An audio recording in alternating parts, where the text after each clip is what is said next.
I'm working on a video right now that explains what a general strike is. So I'm not going to hammer too hard into that because I put a lot of work into this freaking video. Thanks, Wayne Grace. Um, but the situation is getting untenable, y'all. So let's set the table uh, for people who need to get caught up. We know that Donald Trump ran on a platform that said that he was going to uh, curb illegal immigration, specifically targeting criminals. So people who came into the country illegally and who have criminal records. So that was something that he promised. He won the election. So it's no surprise that he's going to start trying to deliver on some of his campaign promises. And if this were a normal presidency, this would not be any shock to anyone. So I'm not even coming down hard on Trump for enacting the things that he promised to the people who elected him. And full disclosure, I am not one of those people, but I am also old enough and wise enough to know that whether or not I elected this person, he's still the president of the United States. Okay, so we're prepared to recognize and respect the person who is occupying the Oval Office, no matter who it is, whether you voted for them or not. You may not agree with their policies. I don't agree with attacking illegal immigrants, and taking away their taking away their dignity when you are arresting them. Please just afford them the dignity to arrest them for what they have done and give them their due process, and then you can send them send them back home. Okay, so hi there, Garby the cat. Okay, so we're here. We're at the point now where they're not just picking up illegal immigrants with criminal records and sending them back home. They are grabbing people off the streets. They are meeting people at the courthouse as they are going to have their citizenship hearings. So they are like literally 10 steps away, from just, I'm talking footsteps, 10 footsteps away from being a naturalized citizen, and they're snatching them up at the door of the courthouse. So these are not people, obviously, clearly, that are here illegally. They are legal immigrants. Now, the case that we're going to talk about today, because I have not read the entire article, I got so heated. I just said, we're going to go over this together. So I can't speak for the gentleman who was in court today, but I can speak for a lot of the others as far as what we know, which is that they are disappearing people off the streets with no due process, and um they're not criminals. They're not people who are making society worse in the United States. They are contributing members of our society. And I'm sorry, if you don't know me, my name is Tasha. Thank you for joining me here at the intersection between pop culture and common sense. But yeah, you can see I'm a little fired up today. So, with no further ado, we're going to get into this article in the New York Times, and it is Wisconsin judge arrested, accused of shielding immigrant from federal agents. Judge Hannah Dugan was arrested on suspicion that she intentionally misdirected federal agents away from an immigrant being pursued by the authorities. The FBI director, Kash Patel, said in a social media post that he later deleted. So the post went up, and in this post, he talked about arresting this judge, and also that the agents on the ground, the FBI agents who were coming to this courthouse to arrest this young man, they chased him down and they were able to catch the perp, is what he called the young man, perp. And of course, we can't even be sure that what the government is telling us is real. We can't even be certain that this is a criminal, but we're going to find out a little bit more about him as we go through this article, right? So, FBI Director Cash Patel said on Friday that agents had arrested a county judge in Milwaukee on charges of obstructing immigration enforcement.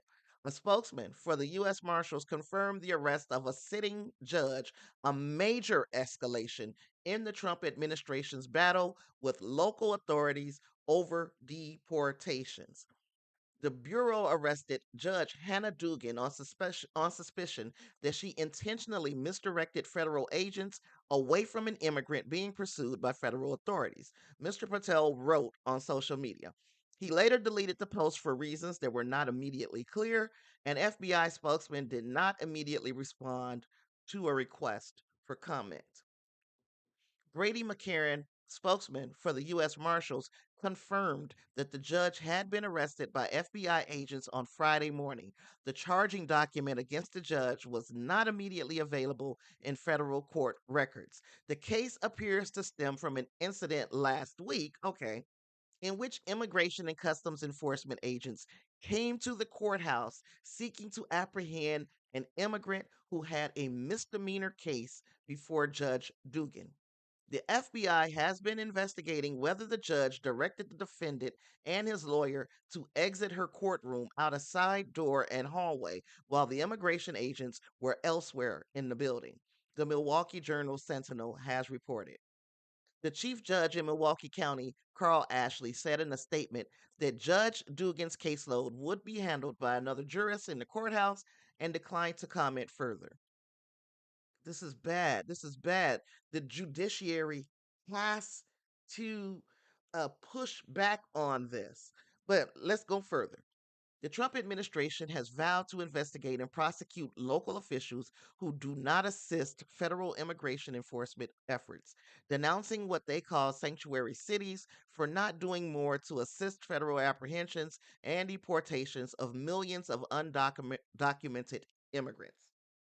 The Milwaukee case involves a frequent flashpoint in that debate when immigration agents try to arrest undocumented immigrants who are appearing in state court.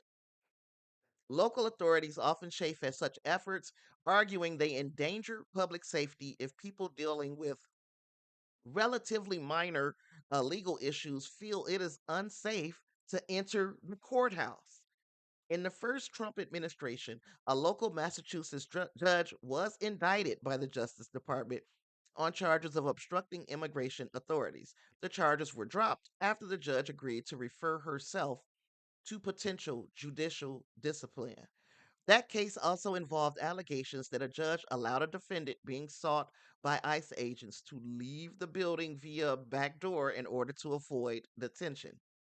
The Massachusetts Judicial Conduct Commission has filed formal disciplinary charges against Judge Shelley Joseph. She has denied wrongdoing. Okay, so that's where we are. Hannah Dugan has been arrested. We have seen an escalation in the Trump regime that they are not going to honor or obey. Not even the Supreme Court is able to get through to, well, they're able to get through. It's just that the Trump administration is not listening. Um, Garvey says it's weird how people only care when it's someone who wasn't born where they were. Precisely. Because every single time they get backed into, and I mean the Trump administration, they get backed into a corner about immigration, they bring up Laken Riley. Now, Laken Riley was a young lady who was killed by an undocumented immigrant a couple years back. But why are we not talking about all of the people who are killed by American citizens? And why are we not talking about the people that, because Trump has some type of relationship with them, whether it's a parasocial relationship like the January 6th people, or when we look at Andrew Tate, right? There are, and I can name others. Of course, I could name others because his entire administration is filled with people who have spots on their record. Why are we not just saying, let's get them off the streets too? Put them in jail. But if we did that, we would have to start with the president of the United States and put his butt in jail where he belongs. Because if we had done things right after he was convicted of the crimes, if we had done things right and expedited Trump's sentencing, he'd be sitting in prison right now. Now, I don't know how we're going to, but I do know how we're going to fix it. The only way that we can fix this is removal. The only way that we can fix this issue is to have Trump and his entire cabinet, everybody who is operating under these dictatorial laws, and or not even laws, the things that Trump is asking of these people, especially the ones that are dealing with law. The people that we know, like Pam Bondi, who is an attorney who passed the bar. She is our um gosh, I can't even think of what the lady's job title is. Y'all know what I'm talking about. She knows better. She knows that what she's doing is wrong, but she is continuing to do it because there is not enough pushback. And I know I talk about it every single time I do one of these kinds of videos or live streams, but I talk about the steps that people take when they want to become a dictator, authoritarian, however you want to put it. And the first thing on that list is they undermine our democratic institutions. He has already attacked the legitimacy of elections. He is already putting our media through a spin cycle, and he is now truly enforcing his attacks on our courts. And if we don't stop it, each one of these little cuts makes the things that he does become normal. It becomes normalized to us that, oh, he's writing another executive order, let's find out what the new law is. He is not allowed to do that. This is not an autocracy. This is a democracy. He cannot just write a rule and demand we follow it. There are checks and balances, but we keep giving credence to his executive orders. We keep giving credence to his power. Every time we allow something like this to happen. Um, so now there are half of us, or at least I'm going to say half of us. I hope it's half of us in the United States right now that are clearly understanding and reading the room. We are understanding the assignment. We see exactly what's happening. And then there's the other 50% of us who got our heads up our ass. We act like we don't understand or see that this man is taking absolute power. And we, as of right now, we're giving it to him. We're giving it to him. And that is not smart on our behalf because at the pace that he's going, according to people who have lived under authoritarian regimes and have studied this type of stuff, we are on pace to being in a full dictatorship by the summer. And it's damn near May right now. So summer, June, July, we will be living in a dictatorship unless we get serious about um, getting him the fuck out the White House. That's it. We are allowing him to undermine our institutions. We are truly allowing them to control the narrative. I know that there are voices out there where people are pushing back. Everybody is not just sitting on their thumbs, but we have to do more. We have to do more because for every step or two that we take, they're flooding the zone with propaganda that is portraying Trump as a saint.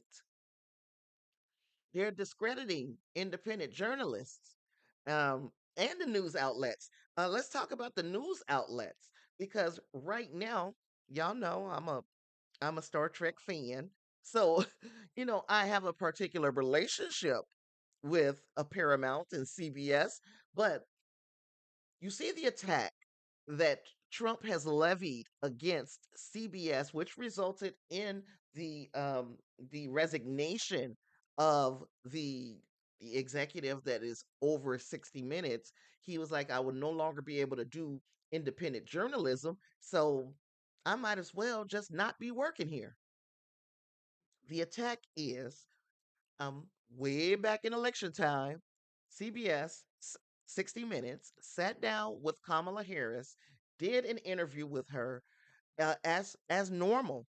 Even if I'm doing an interview on my little podcast, I'm going to talk to the person. We're going to cut out the parts that are extraneous, and we're going to condense it down to something that is manageable for audiences. Audiences don't have long attention spans for fluff.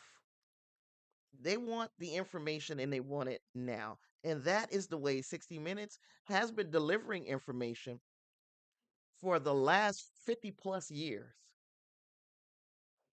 Trump is suing CBS for editing a interview with Kamala Harris, and he said it was a favorable edit.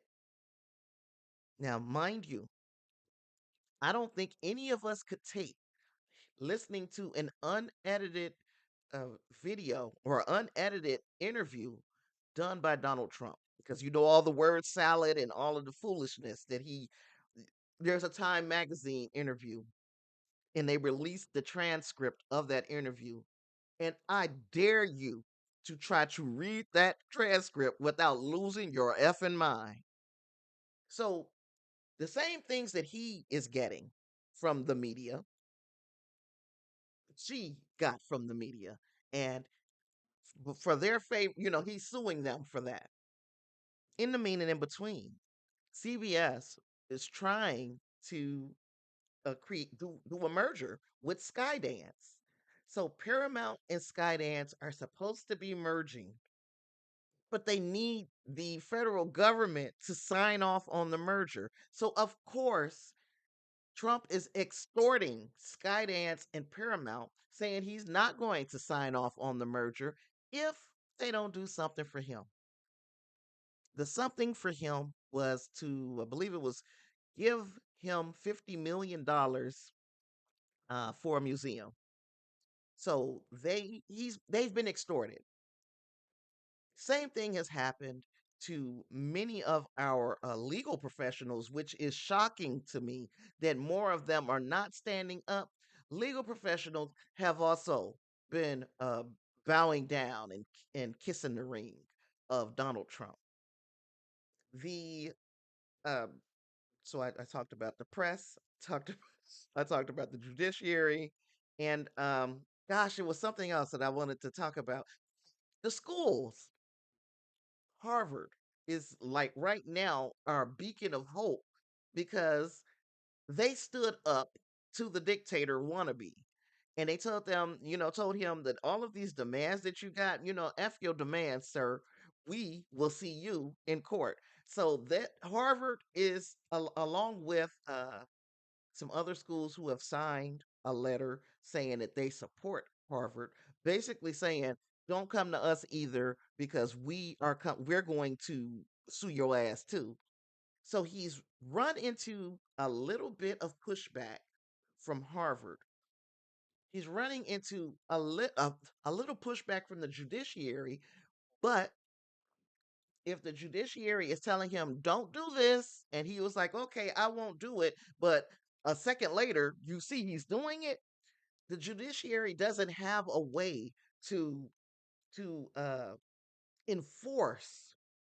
If you don't believe in these checks and balances, and you don't have, as Cory Booker said, if you don't have the Constitution in your heart, then it's just a bunch of talk to that person, and that person is Donald Trump.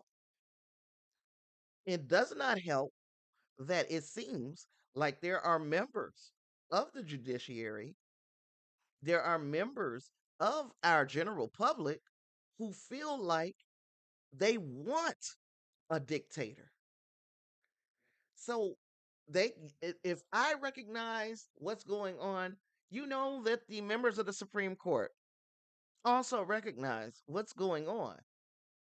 And what is Clarence Thomas and Judge Alito are constantly giving a little bit of push to the other justices because they seem to be okay with a dictatorship. This is astounding to me. This is astounding to me. Just like controlling the narrative was the second step to becoming a dictator, expanding their executive power is the third step. But Trump started off with that, right? He bypassed the normal checks and balances by ruling through executive orders or emergency powers. Those are the two tools that he is using to erase the Congress.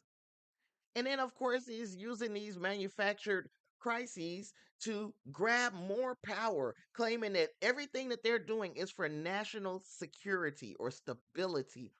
But what it really is fear.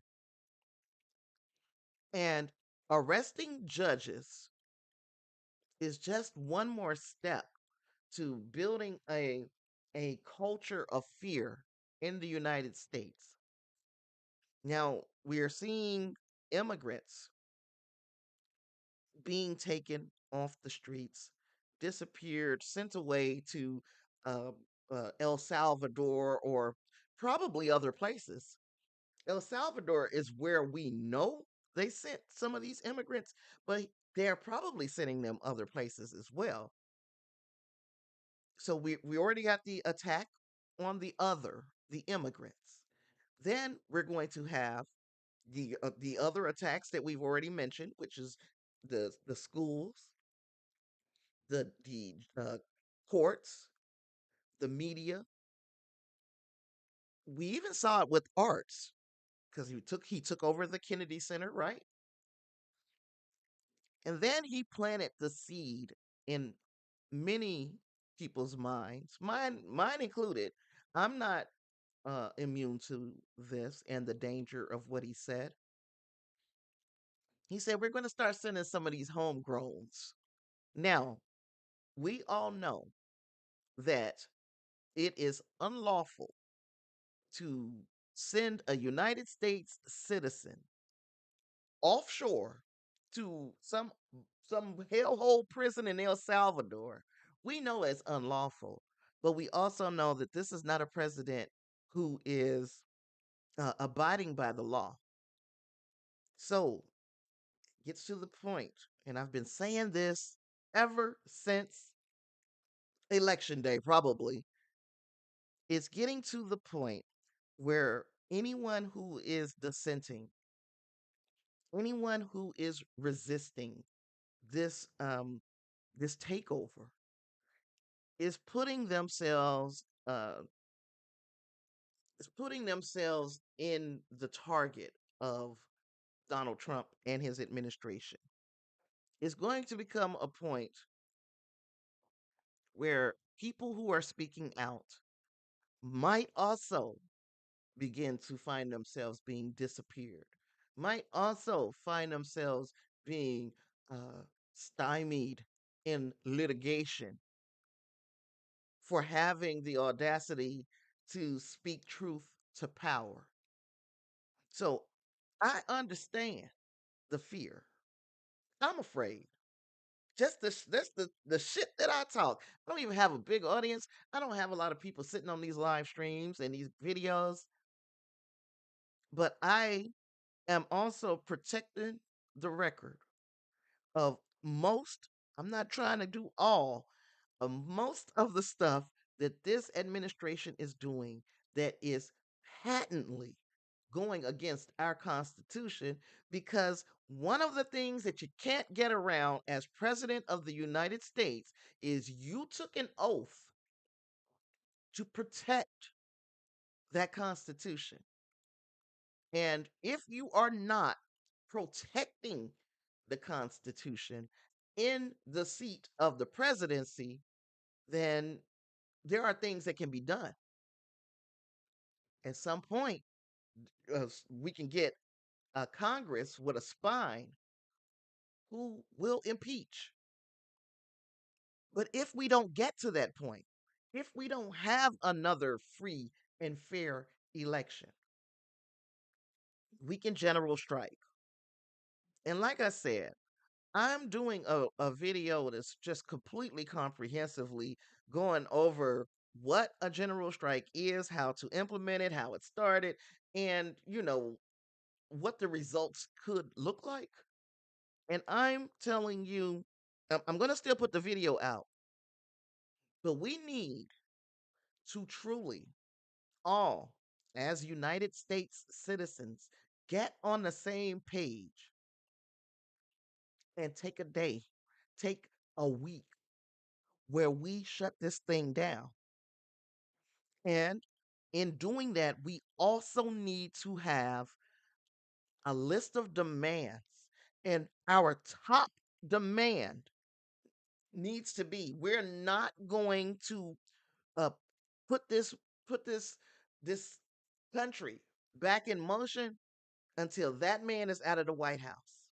And everybody that is capitulating on all of these terms, because you look at Tulsi Gabbard, Pete Hegseth, you look at these people in his administration who have been around for a little while. They know how things work, but they are still doing these things that are completely unlawful. We need to get them all out, and we need to make sure that this time we throw away the key.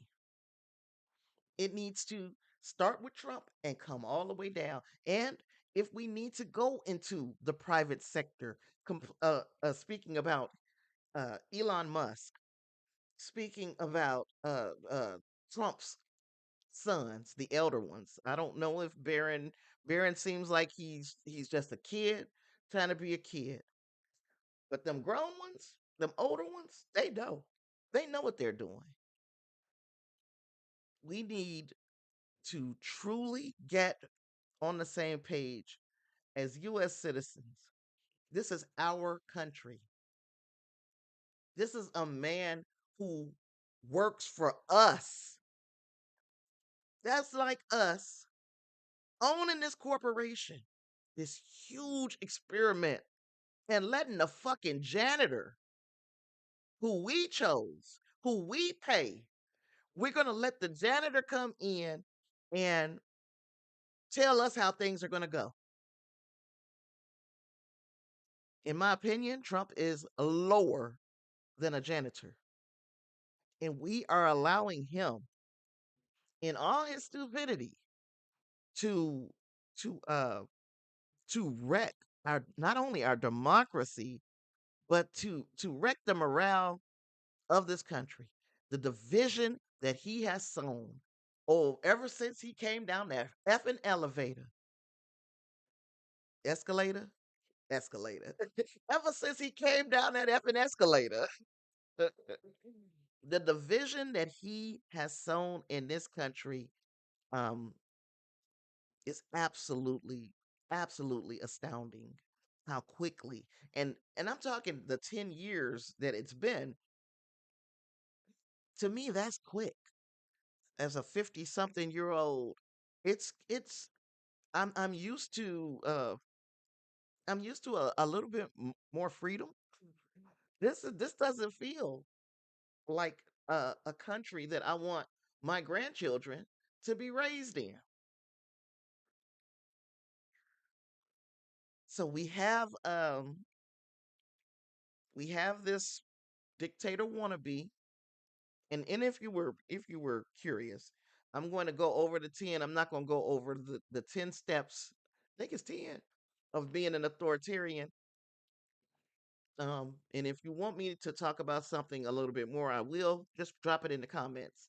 Undermining democratic institutions is one, controlling the narrative, expanding executive power, building a cult of personality, suppressing the opposition, militarizing the government, controlling the economy, which we're there, right?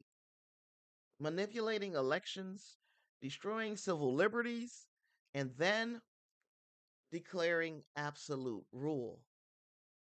And again, I was watching Democracy Now! This morning, and it was a woman who had been basically oppressed by Duterte in Philippines. Duterte and his regime, the lady who was talking, and I apologize, I can't remember her name. I did not think that this was going to be something I'd be talking about today, but I found it very interesting.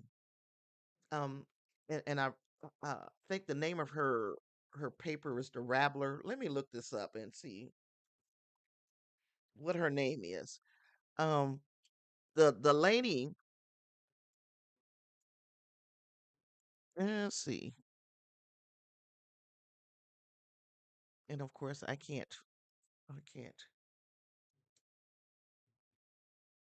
There we are. I think that might do it. It's Rappler, not Rabbler. So I'm trying to see what is her name. Maria Ressa. Maria Ressa. She actually she won the Nobel Peace Prize in 2021. But anyway, so Maria Ressa is the founder of the Rappler online news website in the Philippines, and she found herself on the wrong side of Duterte during his regime, and 10 times 10 times they tried to have this woman arrested for speaking truth to power and for continuing to act as a free press, even though everybody else has started just folding. So she talked and this is again Democracy Now! YouTube channel. That interview went up, I believe, either late yesterday or early today. This is a lady with the experience of not only being a target of a dictator, but also operating a online website um, underneath a dictator and continuing to call a spade, or in that case, a lie a lie. And that's what we have to do here. We cannot be afraid to call a lie a lie, because Miss Risa says that she was the one who said that by summer this whole thing could fall apart. And I agree with her, because he's not going at Hitler speed. Trump isn't. But he has gotten to points of the dictatorship and the depravities that happened prior to taking absolute control. His depravities are on par with or worse than some of the things that Hitler had done before he grabbed absolute power. And of course, we're shell shocked.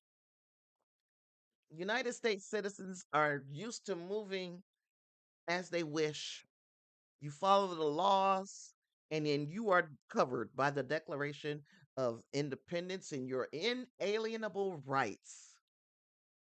I'm gonna do a video about inalienable rights too, because it's been a long time since um, I've even thought about what was written in the Declaration of Independence. But at this stage of the game, it's good to know. It's good to know because we are used to having our inalienable rights, but to see somebody systematically picking off your rights and you giving them up. So I'm not saying you, because I'm in it too, right? We're giving them up too easy. We're giving our rights away too easily. Number one, of course, there's the fear.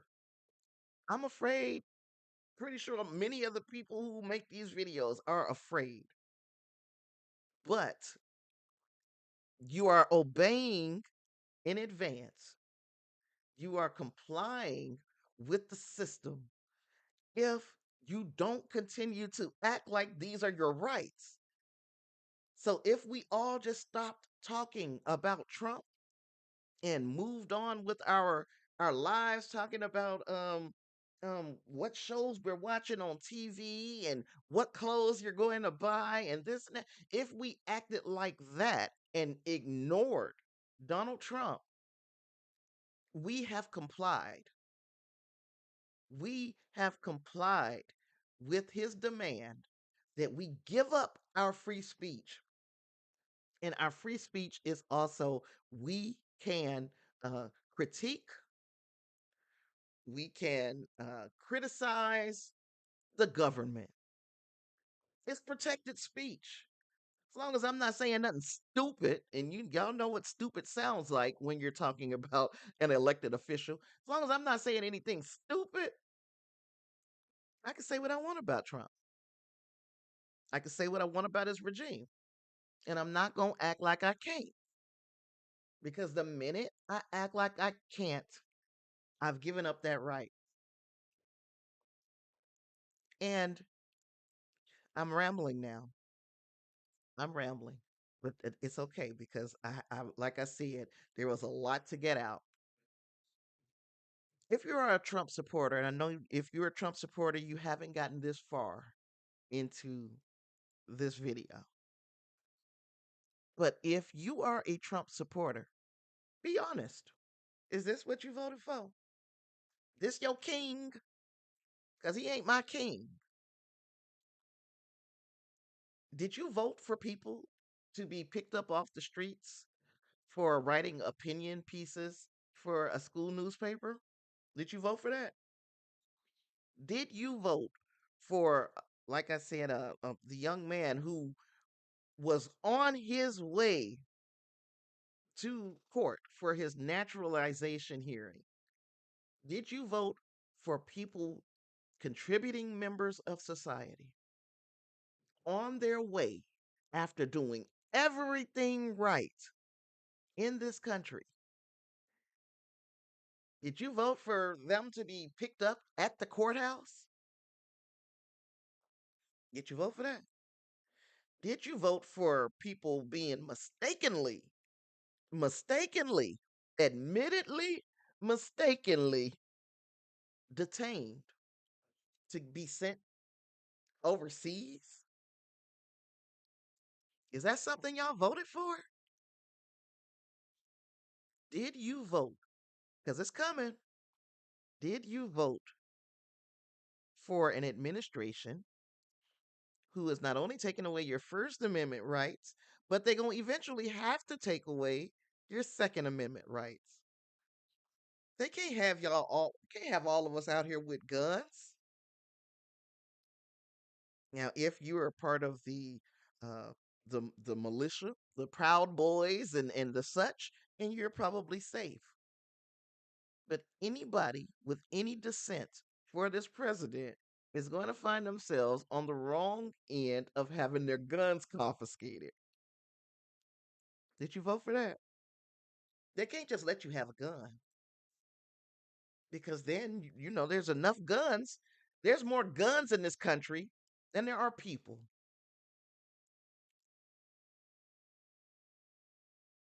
So do you think they're gonna let us just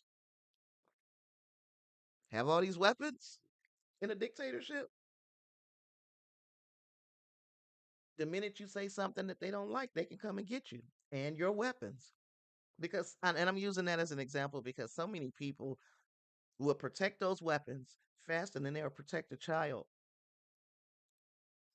They'll protect those weapons faster than they will protect another human life.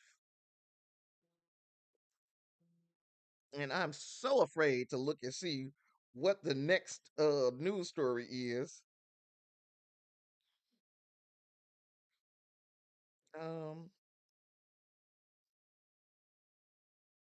well, look, I'm gonna look this article up because I'm not 100% sure.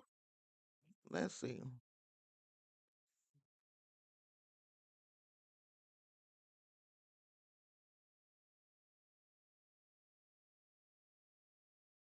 Yeah, this Trump administration reverses course on student visa cancellations. So, well, that's something I guess that's good, huh? The sudden shift came as a reprieve for more than 1,500 international students who have had their visas canceled in recent weeks. I still, because this is such a cruel administration, I would still be like, I still need to check up on my status with my visa because they like to pick people up in the oddest of places, and uh I don't think I would trust anything that this government said right now, and that is sad. Um, so yeah, I don't really have a whole bunch left. If anybody has a question, comment, concern, anything they want to discuss, you want to drop it in the chat, and I will address it. Yeah, it really bugged me. It's not just bugged me. It really got under my skin to see that a judge has been detained. And I guess I don't remember the one that happened in the first term, but the first term actually, even though I was 100% anxious during the first term, like my anxiety was all the way up to here. But I I started normalizing some of that shit, doing the thing that I'm saying right now we should not do. But this time around, it is far more dangerous for us to fall asleep at the wheel, and many of us have. Okay, Win Grace, I'm just glad you're hanging out with me. Um, but what was I going to say now? Oh yeah, the last time, kind of normalized it. This time we need to really keep our foot on the gas, and if not, if we don't do something radical, um, within the next, I would say month, but I think a month is pushing it. If we don't do something radical within the next few weeks, it's a wrap. It's a wrap. So throw fear aside. Or, as a matter of fact, as our former vice president said, fear is contagious. But fear is also, it's like, okay, if I'm afraid, I've got a pulse. That means I'm still alive. But, all right, so now I'm alive, then we can do something. And just like the fear that we're feeling is contagious, the courage, courage is contagious as well. When one person uh, with one person stepping out and standing up and saying, "Look, the truth is still the truth. The same truth that we had last year and the year before, that's still the truth today. We are not going to let this administration gaslight us into believing that we don't have powers because we do. We have power. And when one person says it and 10, 12 people stand up with them, we're starting to form a resistance. We're starting to be the rebellion. And I truly think that we are, let me see, why is that not coming up? Okay. I truly think that we are stronger than we think. And hopefully, when I do these now two videos, because I just thought about again, I'm going to do a short video about inalienable rights. The other video is going to be a little bit longer, but it is about general strikes and what we need to do. You'll see online in certain spaces online, specifically Blue Sky for sure is talking about organizing general strikes. And I think, honestly, without giving away spoilers for my video, that is our only option. Like once upon a time, I thought, oh, okay, uh, I thought a general strike was a good option. I think now it's our only option. The only thing that these oligarchs, broligarchs, the tech people who have so much to gain by standing behind Trump. The only thing they understand is money. See what's going on with Tesla, right? Tesla is their profits are down 71% year over year. We did that, right? Well, I'm a poor person. I wouldn't get no Tesla anyway. But it took this country, and then other countries was like, "Oh, we're not even about to play with you. We just gonna stop." After that whole Sig Heil that he did that day, the rest of the world was like, "Oh no, no, no, no, no. We won't be buying any Teslas either." After they came here and start tearing our country up, destroying the agencies that they had no right. And that's another thing. Congress fell asleep at the wheel. And even though I know it's a Republican majority, it wasn't enough noise being made as Doge was tearing up stuff. We should have never let that happen.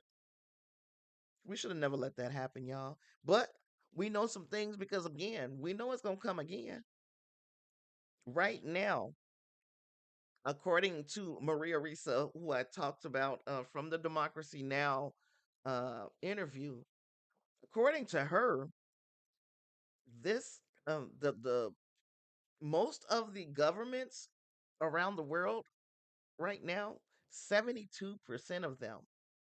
Okay, let me say that again. Back up. 72% of countries globally are under some form of autocratic rule. 72%. And many of them are just doing what they saw the person before them doing. So with Trump, him and Duterte kind of contemporaries. Now Duterte sitting his ass in prison, right where he belonged at the Hague. And that might be where we need to make sure Trump ends up. But he came around the same time. He took notes. He took notes from Duterte. Trump did. And Duterte Duterte then looked at some of the stuff Trump was doing, was like, I kind of like your dictator style too. And they're doing things that one another would do, and it landed one of them in the Hague. Now, um, what was I going to say? I lost my thought. Landed one of them in the Hague. I would like to see, and especially after the other world leaders start to see the United States really taking steps to defend our democracy, I would like to see other world leaders um, petition the ICC to, yeah, the International Criminal Court to arrest Trump on human rights violations. He needs to be in The Hague with his boy, Duterte. That is what I'd like to see happen um, to Trump. And the only way it's going to happen is if we give it one hell of a push. We will have to have a revolution. It does not have to be one that results in bloodshed. We don't want that. Even though I think somebody said that it was going that they won't start with bloodshed. I think it was Stephen Miller. Um, but at the end of it all, we have to defend our democracy, and we have to think about who is who is in your life is worth leaving things in a better way. Because like if I go out in the streets and they arrest my ass, but everybody else keeps fighting, and my grandchildren have a better life, well, hopefully y'all can get me out before I croak, you know. But if I went out in the streets, or and didn't even go out in the streets, if I sat behind this camera and talked my talk, and the Alphabet Boys came to the door and took me away, and when they took me away, nobody had any fight, I'd be like, damn, I lost for nothing. You know, I lost time with my grandkids or whatever, lost my life, whatever, for nothing. And I don't want that to be the end of the story. I really do want this these conversations that I'm having with this camera. I want them to be around so this point in history, um, from my words to my grandchildren, my son, one day he might sit down and listen to the things that I was saying. My friends will know, like, well, yeah, she was about it. She was about that life. And I need a bunch of us to be about that life, but not as many as you think. Because once they start coming for the courts, and it's like, it's lawlessness at that point, right? It's lawlessness. That's where we are at this stage of the game. Complete lawlessness. Anytime you're arresting judges, anytime you going into courtrooms, disrupting the court and pulling people out, because that happened. This was not that situation. This wasn't that situation. But that has happened this week, this past week, where people, they're going into the courtrooms and grabbing people out. They're catching people at the door before they can get into the courthouse and taking them to God knows where. And they coming into the courthouse with freaking like masks on. It literally, I wouldn't go. You don't have a badge. You can't take me anywhere. And you got a mask on? You're not taking me. You got to take the mask off, baby. They gonna see both of our faces. But anyway, I don't have anything else, y'all. I have talked and talked and talked, but I got it out of my system. You guys, if you're watching this on the replay, please drop your comments. And if you've not yet done so, subscribe to my channel for more conversations like this.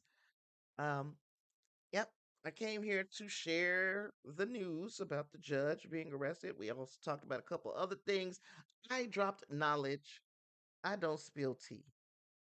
You deserve so much more than just tea. And I'll see you in the next one. Peace.